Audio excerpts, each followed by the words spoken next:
Hi hi hello ನಮಸ್ಕಾರ ಎಲ್ಲರಿಗೂ nature spirit nine at Kannada tarot card ರೀಡಿಂಗಿಗೆ ವೆಲ್ಕಮ್. ಇವತ್ತು ನಾನು ತಗೋತಾ ಇರುವಂತಹ ರೀಡಿಂಗ್ ಯಾವುದು ಅನ್ನೋದಾದರೆ, ನಿಮ್ಮ ಪ್ರೀತಿಯ ವ್ಯಕ್ತಿಯಿಂದ ನಿಮಗಾಗುವಂತಹ ತೊಂದರೆಗಳೇನು ಇನ್ ಫ್ಯೂಚರಲ್ಲಿ ನಾನು ಹೇಳ್ತಾ ಇರೋದು. ಈಗ ಆಲ್ರೆಡಿ ತೊಂದರೆಗಳಾಗಿದ್ದರೆ ಅದರ ಬಗ್ಗೆ ನಾನು ರೀಡಿಂಗನ್ನು ತಗೋತಾ ಇಲ್ಲ. ಆದರೆ ನೀವು ಅತಿ ಹೆಚ್ಚು ಪ್ರೀತಿಸುವಂತಹ ವ್ಯಕ್ತಿಯಿಂದ ಇನ್ ಫ್ಯೂಚರಲ್ಲಿ ಯಾವೆಲ್ಲ ತೊಂದರೆಗಳು ಬರಬಹುದು ಅನ್ನೋದ್ರ ಬಗ್ಗೆ ನಾನು ರೀಡಿಂಗ್ ಅನ್ನ ತಗೋತಾ ಇದ್ದೀನಿ. ಇದೆಲ್ಲವೂ ಕೂಡ ಇನ್ ಜನರಲ್ ಆಗಿರುವಂತಹ ರೀಡಿಂಗೇ ಆಗಿರುತ್ತೆ. ನಿಮಗೆ ರೆಸೊನೇಟ್ ಆದರೆ ಮಾತ್ರ ತಗೊಳ್ಳಿ. ಹಾಗೆಯೇ ಸ್ಕ್ರೀನ್ ಮೇಲೆ ಕಾಣ್ತಾ ಇರುವಂತಹ ಒಂದು ನಂಬರ್, ಅದು ಪರ್ಸನಲ್ ರೀಡಿಂಗಿನ ನಂಬರ್ ಆಗಿರುತ್ತೆ. ಯಾರಿಗೆಲ್ಲ ಪರ್ಸನಲ್ ರೀಡಿಂಗಿನ ಅವಶ್ಯಕತೆ ಇದೆಯೋ ಅವರೆಲ್ಲರೂ ಕೂಡ ವಾಟ್ಸಪ್ ಮೆಸೇಜನ್ನು ಮಾಡೋದ್ರ ಮೂಲಕ ಪೇ ಮಾಡಿ ನಿಮ್ಮ ರೀಡಿಂಗ್ಸ್ಗಳನ್ನು ನೀವು ತಗೋಬಹುದಾಗಿರುತ್ತೆ. ಓಕೆ, ಸೊ ರೀಡಿಂಗ್ಗಳನ್ನು ತಗೊಳ್ಳೋದಕ್ಕೆ ಮುಂಚಿತವಾಗಿ ಪ್ಲೀಸ್ ಸೆಲೆಕ್ಟ್ ಯುವರ್ ಆಪ್ಷನ್. ನಿಮ್ಮ ಆಪ್ಷನ್ಗಳನ್ನು ಸೆಲೆಕ್ಟ್ ಮಾಡ್ಕೊಳ್ಳಿ. 2 ಆಪ್ಷನ್ ಅನ್ನು ಕೊಟ್ಟಿದ್ದೇನೆ. ಗ್ರೀನ್ ಕಲರ್ ಇರುವಂತಹ ನೈಲ್ ಪಾಲಿಶ್ ಅನ್ನು ಆಯ್ಕೆ ಮಾಡ್ಕೊಂಡ್ರೆ ಫೈಲ್ ನಂಬರ್ 1, ಪರ್ಪಲ್ ಕಲರ್ ಇರುವಂತಹ ನೈಲ್ ಪಾಲಿಶ್ ಅನ್ನು ಆಯ್ಕೆ ಮಾಡ್ಕೊಂಡ್ರೆ ಫೈಲ್ ನಂಬರ್ 2 ಆಗಿರುತ್ತೆ. ಆಯ್ಕೆಯನ್ನು ಮಾಡ್ಕೊಳ್ಳುವಾಗ ಬಹಳ ಕಾನ್ಸಂಟ್ರೇಷನ್ ಇಂದ ಆಯ್ಕೆಯನ್ನು ಮಾಡ್ಕೊಳ್ಳಿ. ಈ 2 ನೈಲ್ ಪಾಲಿಶ್ಗಳಲ್ಲಿ ಯಾವ ನೈಲ್ ಪಾಲಿಶ್ ನಿಮಗೆ ತುಂಬಾ ಅಟ್ರಾಕ್ಟ್ ಆಗುತ್ತೋ ಆ ನೈಲ್ ಪಾಲಿಶ್ ಅನ್ನ ಸೆಲೆಕ್ಟ್ ಮಾಡ್ಕೊಳ್ಳೋದ್ರ ಮೂಲಕ ನಿಮ್ಮ ಪ್ರೀತಿಯ ವ್ಯಕ್ತಿಯ ಕಡೆಯಿಂದ ಇನ್ನು ಮುಂದಕ್ಕೆ ಇನ್ ಫ್ಯೂಚರಿನಲ್ಲಿ ಆಗುವಂತಹ ತೊಂದರೆಗಳು ಏನು ಅನ್ನೋದ್ರ ಬಗ್ಗೆ ನಾನು ರೀಡಿಂಗ್ ಅನ್ನ ತಗೋತಾ ಇದ್ದೀನಿ. ಓಕೆ, ಹಾಗೇನೆ ಡಿಸ್ಕ್ರಿಪ್ಷನ್ ಬಾಕ್ಸ್ ನಲ್ಲಿ ಪ್ರತಿ ಫೈಲ್ನ ಟೈಮಿಂಗ್ಸ್ ಅನ್ನ ಕ್ಲಿಯರ್ ಆಗಿಯೇ ಮೆನ್ಷನ್ ಮಾಡಿರ್ತೀನಿ. ನೀವು ಯಾವ ಫೈಲ್ ಅನ್ನ ಸೆಲೆಕ್ಟ್ ಮಾಡ್ಕೊಂಡಿರ್ತೀರೋ ಆ ಫೈಲ್ನ ಟೈಮಿಂಗ್ಸ್ ಅನ್ನ ನೋಡಿ ಸ್ಕಿಪ್ ಆಗಿ ನಿಮ್ಮ ರೀಡಿಂಗ್ಸ್ ಗಳನ್ನ ನೀವು ತಗೋಬಹುದಾಗಿರುತ್ತೆ. ಓಕೆ, ರೀಡಿಂಗ್ ಅನ್ನ ಶುರು ಮಾಡೋಣ. Okay, let start.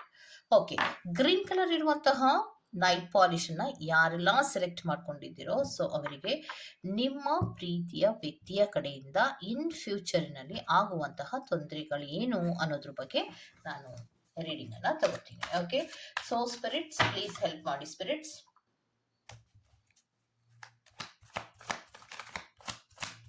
ಯಾವೆಲ್ಲ ತೊಂದರೆಗಳು ಆಗಬಹುದು ಅನ್ನೋದ್ರ ಬಗ್ಗೆ ನಾನು ರೀಡಿಂಗ್ ಅನ್ನ ತಗೋತೀನಿ.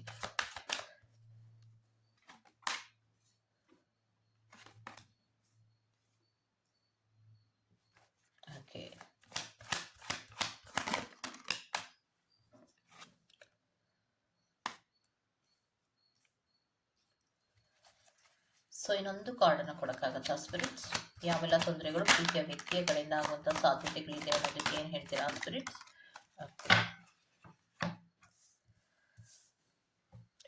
ಸೊ ಕಾರ್ಡ್ ಅನ್ನ ಶಫಲ್ ಮಾಡಿ ನೋಡಿದಾಗ ಫೈಲ್ ನಂಬರ್ 1 ಅವರಿಗೆ ಬರ್ತಾ ಇರುವಂತಹದ್ದು ಪ್ರೀತಿಯ ವ್ಯಕ್ತಿಯ ಕಡೆಯಿಂದ ಆಗುವಂತಹ ಕೆಲವೊಂದು ತೊಂದರೆಗಳಿರಬಹುದು ಅಥವಾ ಕೆಲವೊಂದು ನೋವುಗಳಿರಬಹುದು. ಯಾವುದು ಅನ್ನೋದಾದ್ರೆ ಪ್ರೀತಿಯ ವ್ಯಕ್ತಿಯಿಂದ ಮೊದಲನೆಯದಾಗಿ ಅವ್ರು ಹೇಳುವಂತಹದ್ದು ಟ್ರೆಡಿಷನಲ್ ಆಗಿ ನನಗೆ ಇರಬೇಕು ಅನ್ನೋದನ್ನ ಹೇಳ್ತಾರೆ. ಸೊ ತುಂಬಾ ಮಾಡರ್ನ್ ಆಗೋಯ್ತು. ಸೊ ನನಗೆ ಟ್ರೆಡಿಷನಲ್ ಬಿಲೀವ್ಸ್ ಇರುವಂತಹ ಒಂದು ಹುಡುಗಿಯೋ ಅಥವಾ ಹುಡುಗನೋ ಬೇಕು ಅನ್ನುವಂತಹ ರೀತಿಯಲ್ಲಿ ಅವರು ಮಾತಾಡುವಂತಹ ಸಾಧ್ಯತೆಗಳಿರುತ್ತೆ. ಸೊ ಆ ರೀತಿಯ ತೊಂದರೆಗಳು ಅಂದ್ರೆ ಮೇಲಿಂದ ಮೇಲೆ ನಮ್ಮ ಮನೆಗೆ ಹೊಂದ್ಕೊಳ್ಳುವಂತಹ, ನಮ್ಮ ಸಂಪ್ರದಾಯಗಳಿಗೆ ಹೊಂದ್ಕೊಳ್ಳುವಂತಹ ನಮಗೆ ಅಂತಹ ವ್ಯಕ್ತಿ ಬೇಕು. ಸೊ ಅದಕ್ಕೋಸ್ಕರವಾಗಿ ನಾನು ಸ್ಪಿರಿಚುವಲ್ ಕನೆಕ್ಷನ್ ಇರುವಂತಹ ವ್ಯಕ್ತಿಯನ್ನ ನಾವು ನಮ್ಮ ಫ್ಯಾಮಿಲಿಯ ಮೆಂಬರ್ ಆಗಿ ತಗೊಬರ್ಬೇಕು ಅಂತ ನಾವು ಅನ್ಕೊಂಡಿದ್ದೀವಿ. ಸೊ ಅದಕ್ಕೋಸ್ಕರವಾಗಿ ನಾನು ನಿನ್ನನ್ನ ರಿಜೆಕ್ಟ್ ಮಾಡಬೇಕು ಅನ್ನುವಂತಹ ಮನಸ್ಥಿತಿಯಲ್ಲಿದ್ದೇನೆ ಅನ್ನುವಂತಹ ಕೆಲವೊಂದು ಉತ್ತರಗಳನ್ನ ಅವರು ನಿಮ್ಗೆ ಕೊಡ್ತಾರೆ. ಆ ರೀತಿಯ ಇಮ್ಮಿಡಿಯೇಟ್ ಆಕ್ಷನ್ ಗಳನ್ನ ತಗೋತಾರೆ. ಸೊ ಫಾರ್ ಎಕ್ಸಾಂಪಲ್ ಇದನ್ನ ಅರ್ಥ ಆಗುವಾಗೆ ಹೇಳ್ತೀನಿ ನೋಡಿ. ಪ್ರೀತಿಯನ್ನ ಮಾಡ್ತಾ ಇರ್ತೀರಾ, ಸೊ ಸೀರಿಯಸ್ ಕಮಿಟ್ಮೆಂಟ್ ಅನ್ನ ತಗೋಬೇಕು ಅಂತಾನೆ ಅನ್ಕೊಂಡಿರ್ತೀರಾ ನೀವಿಬ್ರು ಕೂಡ. ಸೊ ಇದ್ದಕ್ಕಿದ್ದ ಹಾಗೆ ನಿಮ್ಮ ಪ್ರೀತಿಯ ವ್ಯಕ್ತಿ ಹೇಳ್ತಾರೆ ಒಂದು ಟ್ರೆಡಿಷನಲ್ ವ್ಯಾಲ್ಯೂಸ್ ಇರುವಂತಹ, ಪಕ್ಕ ಟ್ರೆಡಿಷನಲ್ ಆಗಿ ಯೋಚನೆ ಮಾಡುವಂತಹ, ಮತ್ತೆ ಪೂಜೆ ಪುನಸ್ಕಾರಗಳಲ್ಲಿ ಹೆಚ್ಚು ತೊಡಗಿರುವಂತಹ, ಮತ್ತೆ ಅದರ ಕಡೆಗೆ ಹೆಚ್ಚು ಗಮನವನ್ನ ಕೊಡುವಂತಹ ವ್ಯಕ್ತಿಯನ್ನ ನನ್ನ ಲೈಫ್ ಪಾರ್ಟ್ನರ್ ಆಗಿ ನಾನು ಆಯ್ಕೆ ಮಾಡ್ಕೋಬೇಕು ಅಂತ ಅನ್ಕೊಂಡಿದ್ದೀನಿ ಅಂತ ಹೇಳುವಂತಹ ಸಾಧ್ಯತೆಗಳು, ಇಮ್ಮಿಡಿಯೇಟ್ ಚೇಂಜಸ್ಗಳು ಇರುತ್ತೆ. ಅದು ನಿಮಗೆ ತುಂಬಾ ದುಃಖವನ್ನ ಮೂಡಿಸುತ್ತೆ. ಯಾಕೆ ಅಂದ್ರೆ ಇಂತಹ ಒಂದು ರೀಸನ್ ಅನ್ನ ಹೇಳಿ ಅವರು ನಿಮ್ಮನ್ನ ರಿಜೆಕ್ಟ್ ಮಾಡ್ತಾರೆ ಅನ್ನುವಂಥದ್ದೇ ನಿಮಗೆ ಅರಿವೇ ಇರೋದಿಲ್ಲ. ಆದ್ರೆ ಅವರು ಈ ತರಹದ್ದೇ ಒಂದು ರೀಸನ್ ಅನ್ನ ಕೊಟ್ಟು ಅವರು ನಿಮ್ಮಿಂದ ದೂರ ಹೋಗುವಂತಹ ಪ್ರಯತ್ನವನ್ನ ಮಾಡ್ತಾರೆ. ಇನ್ನೊಂದು ಮೇಲಿಂದ ಮೇಲೆ ಆ ವ್ಯಕ್ತಿಯ ಕಡೆಯಿಂದ ಡಿಸಪಾಯಿಂಟ್ಮೆಂಟ್ ಅನ್ನೋದು ಆಗ್ತಾನೆ ಇರತ್ತೆ. ಆದ್ರೆ ನಿಮ್ಮ ಪ್ರೀತಿಯ ವ್ಯಕ್ತಿಯ ಕಡೆಯಿಂದ ತುಂಬಾ ಡಿಸಪಾಯಿಂಟ್ಮೆಂಟ್ ಆಗ್ತಾ ಇರತ್ತೆ. ಹೇಗೆಲ್ಲ ಆಗಬಹುದು ಅನ್ನೋದಾದ್ರೆ, ಫಾರ್ ಎಕ್ಸಾಂಪಲ್, ಅವರು ನಿಮ್ಮನ್ನ ನಂಬಲ್ಲ ಅನ್ನುವಂತಹ ರೀತಿಯಲ್ಲಿ ವರ್ತಿಸ್ತಾರೆ. ಮತ್ತೆ ಕೆಲವೊಬ್ರು ಏನ್ ಹೇಳ್ತಾರೆ ಅನ್ನೋದಾದ್ರೆ, ಸೊ ನೀನ್ ಯಾರನ್ನೋ ಪ್ರೀತಿಸ್ತಾ ಇದ್ಯಾ, ನನಗೆ ಯಾಕೋ ನಿನ್ ಮೇಲೆ ನಂಬಿಕೆ ಇಲ್ಲ. ಈ ತರಹದ ಹಲವಾರು ಸಿಚುಯೇಷನ್ ಗಳನ್ನ ಕ್ರಿಯೇಟ್ ಮಾಡ್ತಾರೆ. ಇದು ನಿಮಗೆ ಮುಂದಕ್ಕೆ ಇನ್ ಫ್ಯೂಚರಿನಲ್ಲಿ ಆಗುವಂತಹ ತೊಂದರೆ ಆಗಿರತ್ತೆ. ನೀವೆಷ್ಟೇ ಬೇಜಾರು ಮಾಡ್ಕೋತಿದ್ರು, ಅಳ್ತಾ ಇದ್ರು ಕೂಡ ಆ, ನಿಮ್ಗೆ ಡಿಸಪಾಯಿಂಟ್ಮೆಂಟ್ ಮೇಲೆ ಡಿಸಪಾಯಿಂಟ್ಮೆಂಟ್ ಅನ್ನ ಮಾಡ್ತಾ ಇರ್ತಾರೆ. ಸೊ ನಿರಾಸೆ ಆಗ್ಬೇಕು. ಏನೋ ಇವತ್ತೊಂದು ದಿನ ಚೆನ್ನಾಗಿರತ್ತೆ, ಇವತ್ತೊಂದು ದಿನದಲ್ಲಿ ನಾನು ಖುಷಿಯಾಗಿರ್ಬೇಕು ಅಂತ ನೀವು ಅನ್ಕೊಂಡ್ರು ಕೂಡ ಆ ವ್ಯಕ್ತಿಯ ಮಾತುಗಳಿಂದ ನೀವು ಖುಷಿಯಾಗಿರೋದಕ್ಕೆ ಸಾಧ್ಯವೇ ಇಲ್ಲ. ಆ ವ್ಯಕ್ತಿ ಖುಷಿಯ ಕಡೆಗೆ ಗಮನವನ್ನ ಕೊಡೋದಕ್ಕಿಂತ ಯಾವಾಗ್ಲೂ ಕೂಡ ನಿಮ್ಮನ್ನ ಡಿಸಪಾಯಿಂಟ್ಮೆಂಟ್ ಅನ್ನ ಮಾಡ್ತಾರೆ. ನಿರಾಸೆಯಲ್ಲಿ ಆ ದಿನವನ್ನ ನೀವು ಸ್ಪೆಂಡ್ ಮಾಡ್ಬೇಕಾಗಿ ಬರುತ್ತೆ. ಸೊ ಬರೀ ಮಾತುಗಳಿಂದಲೇ ನಿಮ್ಮನ್ನ ಚುಚ್ಚುವಂತಹದ್ದು, ನೋಸೋಂತಹದ್ದು, ಅನುಮಾನವನ್ನ ಪಡುವಂತಹದ್ದು, ಇದೆಲ್ಲವೂ ಕೂಡ ಮಾತಿನಿಂದಲೇ ಅವರು ಮಾಡ್ತಾ ಇರ್ತಾರೆ. ಇದು ನಿಮ್ಗೆ ತೊಂದರೆಯಾಗಿ ಪರಿಣಮಿಸುತ್ತೆ. ಮತ್ತೆ ಕೆಲವೊಂದು ಏನ್ ಹೇಳ್ತಾರೆ ಅಂದ್ರೆ, ನಾನು ಸಿಂಗಲ್ ಆಗಿರ್ಬೇಕು, ಸೆಲ್ಫ್ ಸಫಿಶಿಯಂಟಿನ ಕಡೆಗೆ ನಾನು ತುಂಬಾ ಗಮನವನ್ನ ಕೊಡ್ಬೇಕು, ನಾನು ಇಂಡಿಪೆಂಡೆಂಟ್ ಆಗಿ ಇರ್ಬೇಕು. ಕೆಲವೊಬ್ಬರಿಗೆ ಯೂನಿವರ್ಸ್ ನಲ್ಲಿ ರೀಸನ್ ಅನ್ನ ಕೊಡುವಂತದ್ದು ಏನು ಅಂದ್ರೆ, ಟ್ರೆಡಿಷನಲ್ ವ್ಯಾಲ್ಯೂಸ್ ಇರುವಂತಹ ವ್ಯಕ್ತಿ ನನ್ನ ಲೈಫಿನಲ್ಲಿ ಬರಬೇಕು ಅನ್ನುವಂತಹ ರೀಸನ್ ಅನ್ನ ಕೊಡ್ತಾರೆ ಕೆಲವೊಬ್ಬರಿಗೆ ಯೂನಿವರ್ಸ್ ನಲ್ಲಿ ಹೇಗ್ ಮಾಡ್ತಾರೆ ಅಂದ್ರೆ, ನಿಮ್ಮ ಪ್ರೀತಿಯ ವ್ಯಕ್ತಿಯ ಕಡೆಯಿಂದ ನಿಮ್ಗೆ ಮೇಲಿಂದ ಮೇಲೆ ಡಿಸಪಾಯಿಂಟ್ಮೆಂಟ್ ಗಳು ಆಗ್ತಾ ಇರುತ್ತೆ. ಮತ್ತೆ ಯೂನಿವರ್ಸ್ ನಲ್ಲಿ ಕೆಲವೊಬ್ಬರಿಗೆ ಏನ್ ಮಾಡ್ತಿರ್ತಾರೆ ಅಂದ್ರೆ, ನಾನು ಸದ್ಯಕ್ಕೆ ಈಗ ನಾನು ಸಿಂಗಲ್ ಆಗಿ ಇರ್ಬೇಕು, ನಾನು ಇಂಡಿಪೆಂಡೆಂಟ್ ಆಗಿ ಇರುವಂತಹ ಪ್ರಯತ್ನವನ್ನ ಮಾಡ್ಬೇಕು, ಅದ್ಯಾವುದು ನನ್ನ ಲೈಫಿನಲ್ಲಿ ಇನ್ನೂ ಆಗೇ ಇಲ್ಲ, ನಾನು ಸೆಟಲ್ಲೇ ಆಗಿಲ್ಲ, ಹೇಗೆ ನಾನು ಈ ಪ್ರೀತಿಯನ್ನು ಒಪ್ಕೊಂಡು ಕಮಿಟ್ ಅನ್ನ ಕೊಡಕ್ಕಾಗತ್ತೆ ಅಂತನೋ, ಈ ಪ್ರೀತಿಯನ್ನ ಕಂಟಿನ್ಯೂಷನ್ ಮಾಡಕ್ಕಾಗತ್ತೆ ಅಂತನೋ ಕೆಲವೊಂದು ಸಿಲ್ಲಿ ರೀಸನ್ಸ್ ಗಳನ್ನ ಕೊಡ್ತಾರೆ. ಯಾಕಿದು ಸಿಲ್ಲಿ ರೀಸನ್ಸ್ ಅಂತ ನಾನು ಹೇಳ್ತೀನಿ ಅನ್ನೋದಾದ್ರೆ, ಪ್ರೀತಿಯನ್ನ ಮಾಡುವಾಗ ಬಹಳ ಫಸ್ಟ್ ಮೂಮೆಂಟ್ ಅನ್ನ ತಗೊಂಡಂತಹ ನೀವು, ಅಂದ್ರೆ ನಿಮ್ಮ ಪರ್ಸನ್ಗಳು. ಯಾಕಂದ್ರೆ ಪ್ರೀತಿಯಲ್ಲಿ ಬಹಳಷ್ಟು ಸ್ಲೋ ಮೂಮೆಂಟ್ಸ್ ಇರಬೇಕು, ಅರ್ಥವನ್ನ ಮಾಡ್ಕೊಬೇಕು. ಎಲ್ಲ ನಾನು ಕಮಿಟ್ ಆಗೋದಕ್ಕೆ ಮುಂಚಿತವಾಗಿ ಈ ಎಲ್ಲಾ ತೊಂದರೆಗಳು ಬರಬಹುದಾ ಅಂತ ಯೋಚನೆಯೇ ಮಾಡಿರೋದಿಲ್ಲ. ಲವ್ ಅಸ್ಟ್ ಫಸ್ಟ್ ಸೈಟ್ ಅಂತಾರೆ, ನೋಡಿದ ತಕ್ಷಣವೇ ಪ್ರೀತಿ ಆಯ್ತು ಅಂತಾರೆ, ಮುಂದೆ ಬರುವಂತಹ ಎಲ್ಲ ತೊಂದರೆಗಳನ್ನ ನಾನು ಫೇಸ್ ಮಾಡ್ತೀನಿ ಅಂತಾರೆ.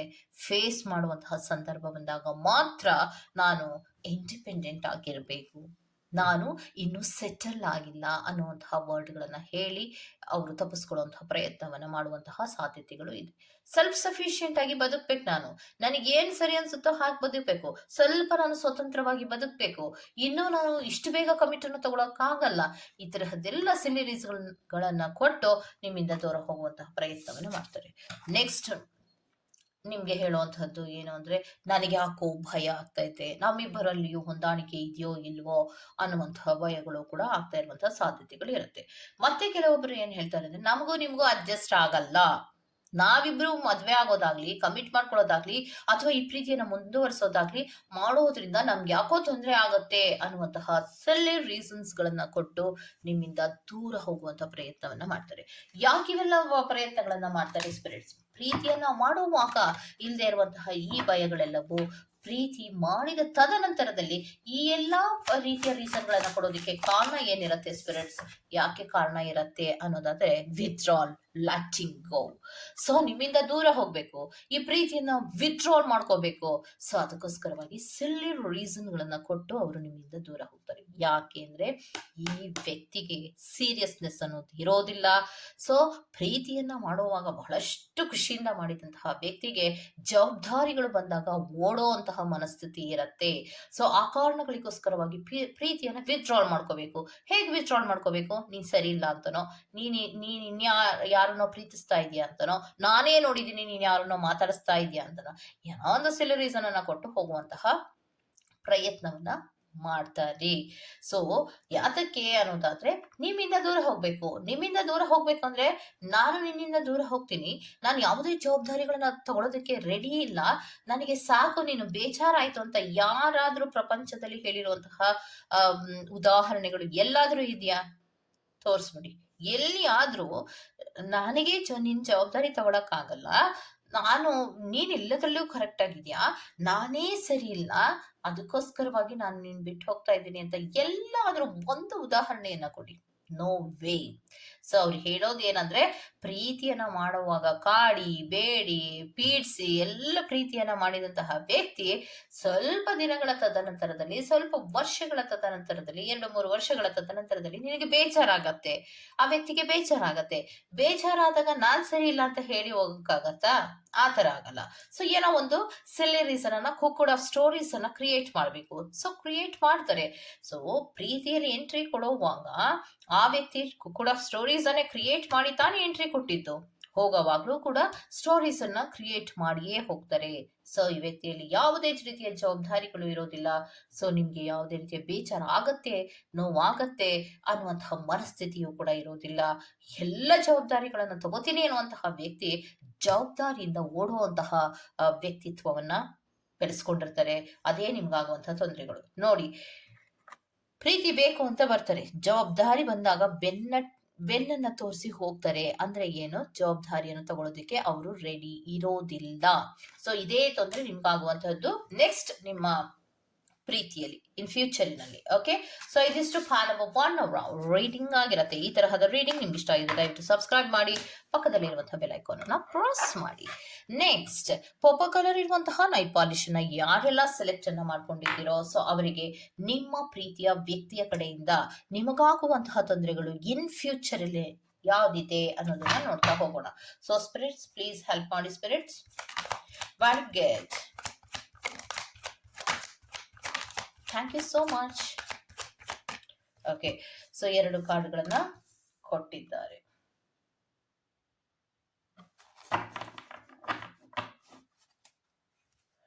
So 9 of cup in clarification spirit. Okay, next card. Very good. Another one card. Okay. Last card ನಿಮಗೆ ರಿವಾರ್ಡ್ಸ್ ಆಗಿ ಬಂದಿದೆ, ಎಕ್ಸ್ಪ್ಲೇನ್ ಅನ್ನ ಮಾಡ್ತಾ ಹೋಗ್ತೀನಿ. ಓಕೆ, ಸೊ ನೆಕ್ಸ್ಟ್ ನಿಮ್ಗೆ ಇನ್ ಫ್ಯೂಚರಿನಲ್ಲಿ ಈ ಪ್ರೀತಿಯ ವ್ಯಕ್ತಿಯ ಕಡೆಯಿಂದ ಆಗುವಂತಹ ತೊಂದರೆಗಳೇನು ಅಂದ್ರೆ, ಇಂಪೇಷನ್ಸ್, ತಾಳ್ಮೆ ಇಲ್ಲದೆ ನಡ್ಕೋತಾರೆ, ಅಗ್ರೆಸಿವ್ ಆಗಿ ಬಿಹೇವ್ ಅನ್ನ ಮಾಡ್ತಾರೆ, ಕ್ವಿಕ್ ಡಿಸಿಷನ್ಸ್ ಅನ್ನ ಮಾಡ್ತಾ ಹೋಗ್ತಾರೆ. ಸೊ ಕ್ವಿಕ್ ಡಿಸಿಷನ್ಸ್ ಅನ್ನ ಮಾಡೋದೇನು, ಯಾತಕ್ಕೋಸ್ಕರವಾಗಿ ಕ್ವಿಕ್ ಡಿಸಿಷನ್ಸ್ ಅನ್ನ ಮಾಡ್ತಾರೆ ಅನ್ನೋದಾದ್ರೆ, ತನ್ನ ಸ್ಯಾಟಿಸ್ಫ್ಯಾಕ್ಷನ್ಗೋಸ್ಕರ, ತನ್ನ ಹ್ಯಾಪಿನೆಸ್ಸಿಗೋಸ್ಕರ, ತನಗೆ ಏನ್ ಬೇಕೋ ಅದನ್ನ ಪಡ್ಕೊಳ್ಳೋದಕ್ಕೋಸ್ಕರವಾಗಿ ಸೊ ಅವರು ಇಂಪೇಷನ್ಸ್ ಆಗಿ ಬಿಹೇವ್ ಅನ್ನ ಮಾಡೋದು, ಅಗ್ರೆಸಿವ್ ಆಗಿ ನಡ್ಕೊಳ್ಳೋದು, ಕ್ವಿಕ್ ಡಿಸಿಷನ್ಸ್ ಅನ್ನ ತಗೊಂಡು ಮೂವ್ ಅನ್ನ ತಗೋತಾರೆ. ಸೊ ಈ 9 ಆಫ್ ಕಪ್ಪಿನ ಕ್ಲಾರಿಫಿಕೇಶನ್ ಅನ್ನ ನಾವು ತಗೊಂಡಾಗ ಅಲ್ಲಿ ನೀವು ಸ್ಟ್ರಕ್ ಆಗ್ತೀರಾ. ಸೊ ನಿಮ್ಮ ಪರ್ಸನ್ ನಿಮ್ಮನ್ನ ಸ್ಟ್ರಕ್ ಮಾಡ್ತಾರೆ ಅನ್ನುವಂಥದ್ದನ್ನ ರೆಪ್ರೆಸೆಂಟ್ ಮಾಡ್ತಾ ಇದೆ. ಸೊ ಏನು ಸ್ಟ್ರಕ್ ಅನ್ನ ಮಾಡ್ತಾರೆ ಅಂದ್ರೆ, ಏನು ನೀ ನನ್ನ ಮಾತು ಕೇಳೋದಿಲ್ವಾ, ಈ ಕೇಳ್ತೀಯೋ ಕೇಳಲ್ವೋ, ನಾನು ನಿನ್ನಿಂದ ದೂರ ಹೋಗ್ತೀನಿ, ಈ ತರಹದ ಮಾತುಗಳು ಆಡಿದಾಗ ಏನ್ ಅನ್ಸ್ಬಿಡುತ್ತೆ, ಇನ್ನೋರ್ವ ವ್ಯಕ್ತಿ, ಎದುರಿಗಿರುವಂತಹ ಪ್ರೀತಿಯ ವ್ಯಕ್ತಿ, ನಾನು ಕಳ್ಕೊಂಡ್ಬಿಡ್ತೀನ ಅನ್ನುವಂತಹ ಭಯ ಅವರಲ್ಲಿ ಕಾಡುತ್ತೆ. ಸೊ ಸ್ಟ್ರಕ್ ಆಗ್ತಾರೆ. ಏನಕ್ಕೂ ನಾನು ಮೂಮೆಂಟ್ಸ್ ಅನ್ನ ತಗೊಳ್ಳೋದಕ್ಕೆ ಸಾಧ್ಯ ಆಗೋದಿಲ್ವಾ, ಏನು ಮಾತಾಡೋದಕ್ಕೆ ಆಗೋದಿಲ್ವಾ. ಸೊ ಸೈಲೆಂಟ್ ಅಂತ ನೀವು ಯಾವಾಗ ಮ್ಯೂಟ್ ಆಗ್ತಿರೋ ಅವ್ರಿಗೆ ಏನ್ ಬೇಕೋ ಅದನ್ನ ಪಡ್ಕೋತಾರೆ. ಸೊ ಪ್ರೀತಿ ಮಾಡಬಾರ್ದಾ ಮೇಡಮ್? ಪ್ರೀತಿಯನ್ನ ಮಾಡ್ಲೇಬಾರ್ದಾದ್ರೆ ಖಂಡಿತವಾಗಿಯೂ ಪ್ರೀತಿಯನ್ನ ಮಾಡ್ಬೇಕು. ಆ ಪ್ರೀತಿಯಲ್ಲಿ ಒಂದು ತಾಳ್ಮೆ ಇರಬೇಕು, ಪ್ರೀತಿಯಲ್ಲಿ ಒಂದು ಪ್ರಾಮಾಣಿಕತೆ ಇರಬೇಕು. ಭೌತಿಕವಾದಂತಹ ಸಂಬಂಧಗಳನ್ನೇ ಪ್ರೀತಿ ಅನ್ನೋದಾದ್ರೆ ಪ್ರೀತಿಯಲ್ಲಿ ಹಲವಾರು ಮೋಸಗಳು ಆಗ್ತಾ ಹೋಗುತ್ತೆ. ಸೊ ಈ ಭೌತಿಕ ಸಂಬಂಧಗಳಿಗೋಸ್ಕರವಾಗಿಯೇ ಪ್ರೀತಿ ಮಾಡುವಂತಹ ವ್ಯಕ್ತಿಗಳು ನಡ್ಕೊಳ್ಳುವಂತಹ ರೀತಿ ಹೇಗಿರುತ್ತೆ ಅಂದ್ರೆ, ಸೆಕ್ಷುಯಲ್ ವಿಚಾರಗಳನ್ನ ಜಾಸ್ತಿ ಮಾತಾಡ್ತಾ ಇರ್ತಾರೆ, ಅದರ ಬಗ್ಗೆ ಹೆಚ್ಚು ಗಮನವನ್ನ ಕೊಡೋದು. ಬ್ಯಾಕ್ ಟು ಬ್ಯಾಕ್ ಕಾನ್ವರ್ಸೇಷನ್ಗಳಲ್ಲಿ ಇದೇ ಕಾನ್ವರ್ಸೇಷನ್ ಇರುತ್ತೆ. ಯಾಕೆ? ಪ್ರೀತಿಯ ಫೀಲಿಂಗ್ಸ್ ಗಳಂದ್ರೆ ಏನು, ಬರೀ ಒಂದು ಕಾನ್ವರ್ಸೇಷನ್ಸ್ ಅಲ್ಲಿ ಅಸಹ್ಯವಾದಂತಹ ಒಂದು ಮುಜುಗರ ಮೂಡಿಸುವಂತಹ ಕಾನ್ವರ್ಸೇಷನ್ನೇ ಆಗ್ಬೇಕಾ? ಯಾಕೆ?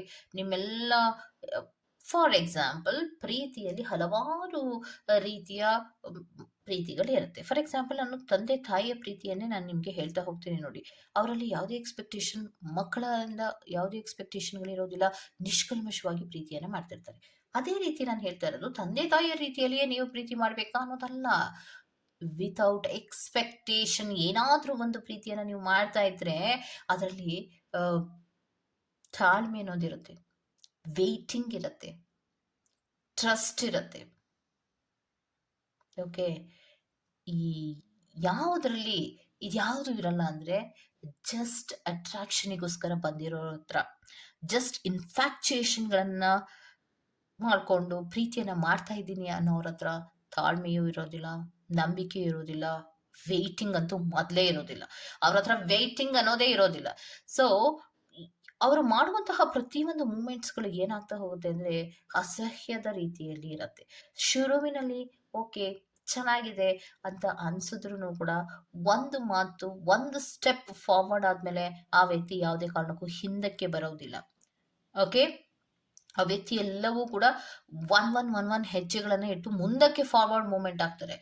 ಮುಂದಕ್ಕೆ ಹೋದಂತಹ ವ್ಯಕ್ತಿ ತುಂಬಾ ಇಂಪೇಷನ್ಸ್ ಆಗಿ ನಿಮ್ಮ ಹತ್ರ ಬಿಹೇವ್ ಅನ್ನ ಮಾಡೋದಕ್ಕೆ ಶುರು ಮಾಡ್ತಾರೆ.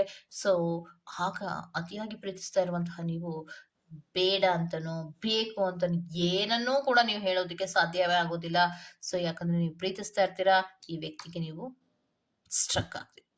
ಪ್ರೀತಿಯನ್ನ ಕಳ್ಕೊಳ್ಳೋದಕ್ಕೂ ಆಗಲ್ಲ, ಪ್ರೀತಿಯನ್ನ ಉಳಿಸ್ಕೊಳ್ಳೋದಕ್ಕೂ ಆಗಲ್ಲ. ಸೊ ಸ್ಟ್ರಕ್ ಆಗ್ತೀರಾ. ಪ್ರೀತಿಯಲ್ಲಿ ನಡೆಯೋದೇ ಇದು. ಪ್ರೀತಿಯ ವ್ಯಕ್ತಿಗಳಿಂದ ತೊಂದರೆ ಆಗೋದು ಎಲ್ಲಿ ಅಂದ್ರೆ ನೀವು ಪ್ರೀತಿಯನ್ನ ನಿಷ್ಕಲ್ಮಶವಾಗಿ ಮಾಡ್ತಿರ್ತೀರಾ, ಈ ವ್ಯಕ್ತಿ ಪ್ಯಾಷನ್ ಅನ್ನುವಂತಹ ರೀತಿಯಲ್ಲಿ ಪ್ರೀತಿಯನ್ನ ಮಾಡ್ತಿರ್ತಾರೆ.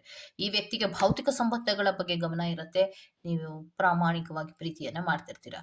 ಈ ಪ್ರಾಮಾಣಿಕವಾದಂತಹ ಪ್ರೀತಿಯನ್ನ ಮಾಡೋರಿಗೆ ಏನನ್ಸ್ತಾ ಇರುತ್ತೆ ಅಂದ್ರೆ ನಾನು ಬಿಟ್ಟೋಗ್ತೀನಿ, ಬ್ರೇಕಪ್ ಮಾಡ್ಕೋತೀನಿ, ನನಗ್ ನೀನ್ ಬೇಕಾಗಿಲ್ಲ, ಈ ತರಹ ಎಲ್ಲ ಅಂದಾಗ ಅಯ್ಯೋ ನಾನು ಎಲ್ಲಿ ಪ್ರೀತಿಯನ್ನ ಕಳ್ಕೊಂಡ್ಬಿಡ್ತೀನೋ ಅನ್ನುವಂತಹ ಭಯ ಅವರಲ್ಲಿ ಇರುತ್ತೆ. ಅಥವಾ ನನ್ನ ಪ್ರೀತಿಯ ವ್ಯಕ್ತಿಯನ್ನ ಬಿಟ್ಟು ಇರಕ್ಕಾಗಲ್ಲ ಅನ್ನುವಂತಹ ಒಂದು ಅಟ್ಯಾಚ್ಮೆಂಟ್ ಅವರಲ್ಲಿ ಇರೋದ್ರಿಂದ ಅವರು ಸ್ಟ್ರಕ್ ಆಗ್ತಾರೆ, ಹೆಲ್ಪ್ಲೆಸ್ ಆಗ್ತಾರೆ. ಏನನ್ನು ಡಿಸಿಷನ್ಸ್ ಅನ್ನು ತಗೊಳ್ಳೋದಕ್ಕೆ ಅವ್ರ ಕೈಲಿ ಆಗೋದೇ ಇಲ್ಲ. ಅಂತಹ ಸಂದರ್ಭಗಳಲ್ಲಿ ಆಗೋದೇನ್ ಗೊತ್ತಾ, ನೆಕ್ಸ್ಟ್ ಓವರ್ ಥಿಂಕಿಂಗ್, ಸ್ಟ್ರೆಸ್ ಆಗತ್ತೆ. ತುಂಬಾ ಒತ್ತಡಗಳ ಮೇಲೆ ಒತ್ತಡಗಳು ಬೀರುತ್ತೆ, ಬರ್ಡನ್ ಆಗುತ್ತೆ.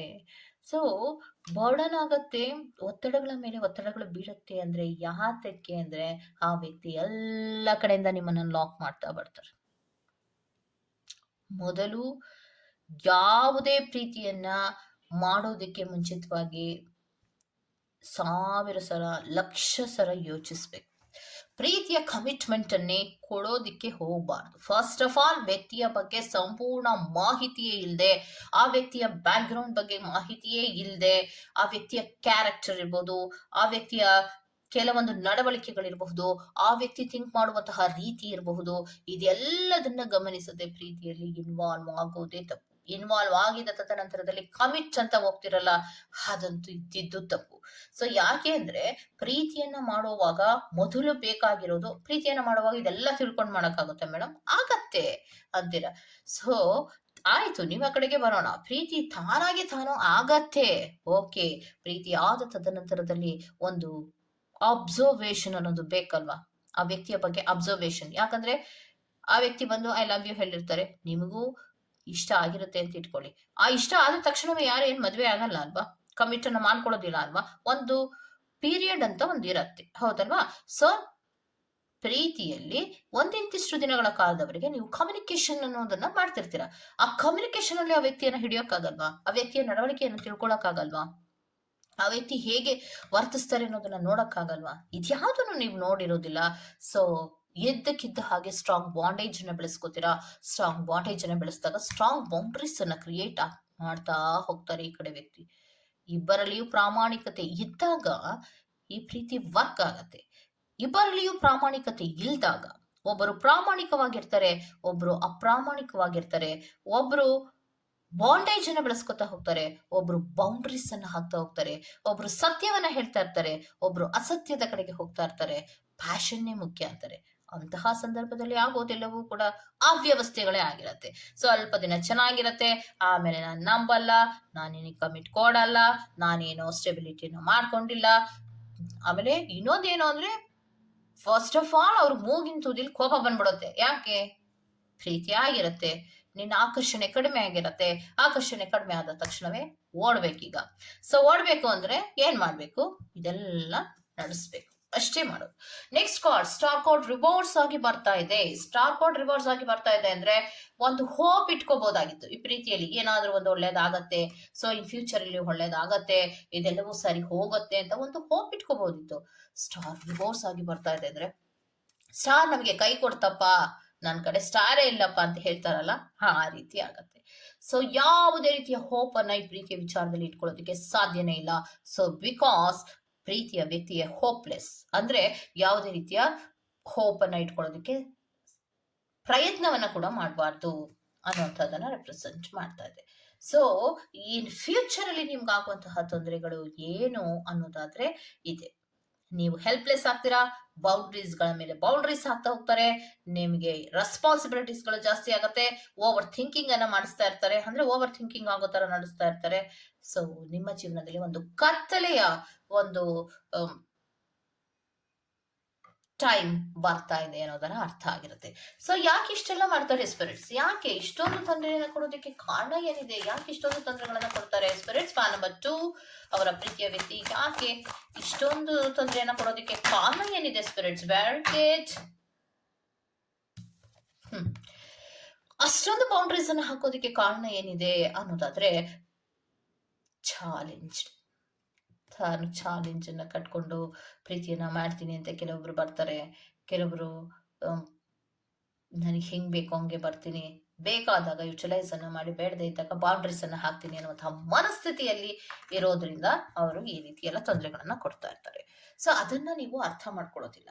ಸೊ ಯಾವಾಗ್ಲೂ ಕೂಡ ಗೊತ್ತಾಗ್ಲಿಲ್ಲ ಅನ್ನೋದಕ್ಕಿಂತ, ಆ ಉತ್ತರಗಳನ್ನ ಕೊಡೋದಕ್ಕಿಂತ, ಅಥವಾ ಪ್ರೀತಿಯ ವ್ಯಕ್ತಿಯಿಂದ ತೊಂದರೆಗಳಾದಾಗ ಅಥವಾ ಮೋಸಗಳಾದಾಗ ಅಳೋದಕ್ಕಿಂತ, ಹೆಲ್ಪ್ಲೆಸ್ ಅನ್ನೋದಕ್ಕಿಂತ, ತೊಂದರೆಗಳನ್ನ ಮಾಡ್ಕೊಳ್ಳೋದಕ್ಕಿಂತ, ನಿಮಗೆ ನೀವೇ ತೊಂದರೆಗಳನ್ನ ಮಾಡ್ಕೊಳ್ಳೋದಕ್ಕಿಂತ ಒಂದು ಬಾರಿ ಕೂತ್ಕೊಂಡು ಯೋಚನೆಯನ್ನ ಮಾಡಿ. ಅದನ್ನ ಯಾಕೆ ಮಾಡೋದಿಲ್ಲ ನೀವು? ನಿಮಗೆ ಕೆಲವೊಂದು ಸಿಚುಯೇಷನ್ಗಳಲ್ಲಿ ತುಂಬಾ ಚೆನ್ನಾಗಿ ಯೋಚನೆ ಮಾಡ್ತಾ ಇದ್ದಂತಹ ವ್ಯಕ್ತಿ, ತುಂಬಾ ಜವಾಬ್ದಾರಿ ಇದ್ದಂತಹ ವ್ಯಕ್ತಿ, ಈ ಪ್ರೀತಿಯ ವಿಚಾರಕ್ಕೆ ಬಂದಾಗ ಯಾಕಿಷ್ಟು ತೊಂದರೆಗಳನ್ನ ತಗೋತೀರಾ? ಯಾಕೆ ಬೇಡದ್ದವ್ರನ್ನ ನಂಬೋದ್ ಯಾಕೆ? ಆ ಪ್ರೀತಿ ಬೇಕು ಅಂತ ಹಂಬಲಿಸೋದ್ ಯಾಕೆ? ಆ ಪ್ರೀತಿ ಸಿಗ್ಲಿಲ್ಲ ಅಂತ ನೋಪಡೋದ್ ಯಾಕೆ? ಆ ವ್ಯಕ್ತಿ ಸರಿ ಇಲ್ಲ ಅಂತ ಗೊತ್ತಾದ್ಮೇಲೆ ಅವಾಯ್ಡ್ ಅನ್ನ ಮಾಡ್ಬೇಕು. ಸ್ವಲ್ಪ ದಿನ ಅವಾಯ್ಡ್ ಮಾಡೋದು ಎಲ್ಲರಿಗೂ ಕಷ್ಟ ಆಗಬಹುದು, ಆದ್ರೆ ವ್ಯಕ್ತಿಯನ್ನ ಅವಾಯ್ಡ್ ಮಾಡ್ಲಿಲ್ಲ ಅಂದ್ರೆ ಆ ವ್ಯಕ್ತಿಯ ನಿಮ್ಮನ್ನ ಅವಾಯ್ಡ್ ಮಾಡ್ತಾರಲ್ವಾ ನೆಕ್ಸ್ಟ್ ಫ್ಯೂಚರ್ ನಲ್ಲಿ, ಅಲ್ವಾ?